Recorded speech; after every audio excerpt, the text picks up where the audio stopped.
2025-26 অর্থ বছরের বাজেটে জাতীয় স্থানীয় নির্বাচনের জন্য প্রায় 100 কোটি টাকা বরাদ্দ দিয়েছে অর্থ মন্ত্রণালয়। জাতীয় সংসদ নির্বাচন ও স্থানীয় সরকার নির্বাচন আয়োজনে এই অর্থ ব্যয় করবে নির্বাচন কমিশন। জাতীয় সংসদ নির্বাচনের পাশাপাশি সিটি কর্পোরেশন, উপজেলা, জেলা পরিষদ, পৌরসভা, ইউনিয়ন পরিষদ নির্বাচনে এই অর্থ ব্যয় করবে নির্বাচন কমিশন।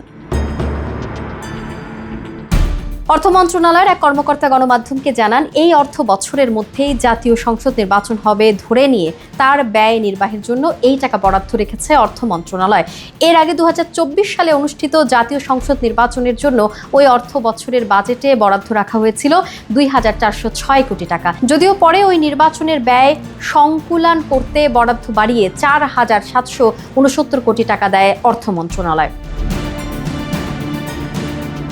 যদিও নির্বাচনের জন্য বাজেট প্রায় 5922 কোটি টাকা বরাদ্দ চেয়েছিল নির্বাচন কমিশন, তবে প্রস্তাবিত বাজেটে 2080 কোটি টাকা বরাদ্দ হয়েছে। অবাধ ও সুষ্ঠু নির্বাচন আয়োজনের স্বার্থে সংশোধিত বাজেটে এখানে বরাদ্দ বাড়ানো হতে পারে বলে জানানো হয়।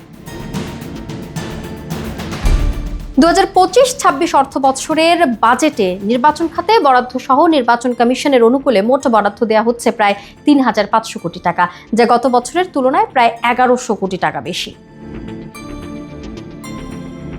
অর্থ মন্ত্রণালয়ের কর্মকর্তারা জানান, ত্রয়োদশ সংসদ নির্বাচন পরিচালনা ও আইন শৃঙ্খলা খাতে প্রায় 2080 কোটি টাকা বরাদ্দ চায় নির্বাচন কমিশন। এছাড়া স্থানীয় সরকার নির্বাচনের জন্য 2794 কোটি টাকা বরাদ্দ চায়। এর বাইরে ভোটার তালিকা ও জাতীয় পরিচয়পত্র খাতে 69 কোটি 25 লাখ টাকার চাহিদা ছিল।